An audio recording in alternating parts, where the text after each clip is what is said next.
ಕಾಂಗ್ರೆಸ್ನಲ್ಲಿ ತಾರಕಕ್ಕೇರಿದ ಮುಖ್ಯಮಂತ್ರಿ ಮಹಾಯುದ್ಧ. ಸಿಎಂ ಪುತ್ರ ಯತೀಂದ್ರ ಮಾತಿಗೆ ಡಿಕೆ ಬಣ ನಿಗಿ ಕೆಂಡ. ಅಂದರೆ 5 ವರ್ಷನೂ ಸಿದ್ದರಾಮಯ್ಯನವರೇ ಇರ್ತಾರೆ ಅಂತ ಹೇಳಿದ್ರಲ್ಲ, ಇತ್ತ ಡಿಕೆಶಿ ಕಾದು ನೋಡುವಂತಹ ತಂತ್ರ. ಚಳಿಗಾಲದ ಸದನ ಮುಗಿಯುವವರೆಗೂ ಡಿಕೆ ಶಿವಕುಮಾರ್ ಫುಲ್ ಸೈಲೆಂಟ್ ಆಗಿಯೇ ಹೈಕಮಾಂಡ್ಗೆ ರಿಪೋರ್ಟ್ ಅನ್ನು ನೀಡ್ತಾರಾ ಡಿಕೆಶಿ? ಶಿಸ್ತು ಉಲ್ಲಂಘನೆ ಅಸ್ತ್ರ ಪ್ರಯೋಗವನ್ನು ಮಾಡ್ತಾರ? ಕೆಪಿಸಿಸಿ ಅಧ್ಯಕ್ಷರು ಹೌದು. ಹಾಗಾಗಿ ಹೈಕಮಾಂಡ್ ಆದೇಶ ಸಿಎಂ ನನಗೆ ಸೇರಿ ಪಕ್ಷದ ಎಲ್ಲರಿಗೂ ಅನ್ವಯ, ಶಾಸಕರಿಗೆ ಎಲ್ರಿಗೂ ಅನ್ವಯ. ಇದನ್ನ ಯತೀಂದ್ರ ಸಿದ್ದರಾಮಯ್ಯ ಮರೆತು ಮಾತಾಡ್ತಾ ಇದ್ದಾರೆ. ನಿನ್ನೆ ಎಲ್ಲ ಮಾತಾಡಿದ್ರಲ್ಲ ಕಂಪ್ಲೀಟ್ ಆಗಿ, ಮೊನ್ನೆ ಎಲ್ಲ ಜಾರಕಿಹೊಳಿ ಪರ ಸೇರಿ ಹಲವು ಬಾರಿ ಪಕ್ಷದ ಸೂಚನೆ ಮೀರಿ ಯತೀಂದ್ರ ಮಾತಾಡಿದ್ದಾರೆ. ಹೈಕಮಾಂಡ್ಗೆ ಹೋಗುತ್ತೆ ಈ ರಿಪೋರ್ಟು.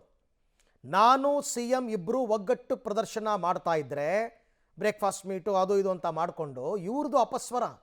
ಯತೀಂದ್ರ ಹೇಳಿಕೆಯಿಂದ ಪಕ್ಷ ಮತ್ತು ಸರ್ಕಾರಕ್ಕೆ ಡ್ಯಾಮೇಜ್ ಆಗ್ತಾ ಇದೆ ಅಂತ ಕೂಡ ಒಂದು ರಿಪೋರ್ಟನ್ನು ಡಿ ಕೆ ಶಿವಕುಮಾರ್ ಕೊಡ್ತಾರೆ. ಅಧಿವೇಶನದ ಸಮಯದಲ್ಲಿ ಯತೀಂದ್ರ ಹೇಳಿಕೆ ಅವಶ್ಯಕತೆ ಇತ್ತಾ? ಪಕ್ಷಕ್ಕೆ ಡ್ಯಾಮೇಜ್ ಮಾಡ್ತಾ ಇದ್ದಾರೆ ಯತೀಂದ್ರ. ಮುಖ್ಯಮಂತ್ರಿ ಪುತ್ರನೇ ಹೀಗೆ ಬಹಿರಂಗವಾಗಿ ಮಾತಾಡಿದ್ರೆ ಉಳಿದವ್ರು ಸುಮ್ಮನಿರ್ತಾರಾ? ಮಾತಾಡ್ತಾರೆ. ನಮ್ಮ ಬೆಂಬಲಿಗರನ್ನು ಸುಮ್ಮನಿರಿಸೋದಕ್ಕೆ ಕಷ್ಟ. ನಿನ್ನೆ ಎಲ್ಲ ಪಾಪ ಇಕ್ಬಾಲ್ ಹುಸೇನ್ ಅವರೆಲ್ಲ ಆರಂಭದಲ್ಲಿ ಮಾತಾಡೋದಕ್ಕೆ ತುಂಬ ಹಿಂದೇಟು ಹಾಕಿದ್ರು, ಕೆಲವರು ಮಾತೇ ಆಡಲಿಲ್ಲ ಬಿಡಿ. ಯತೀಂದ್ರ ಹೇಳಿಕೆ ವಿಪಕ್ಷಗಳಿಗೆ ಆಹಾರವಾಗ್ತಾ ಇದೆ, ಸದನದ ಒಳಗೆ ಹೊರಗೆ ಹೋರಾಟ ಮಾಡ್ತಿದ್ದಾರೆ. ಇದು ಪಕ್ಷದ ಶಿಸ್ತಿನ ಉಲ್ಲಂಘನೆ ಅಲ್ಲವಾ ಅಂತಕ್ಕಂಥದ್ದು ಅವರ ಪ್ರಶ್ನೆ.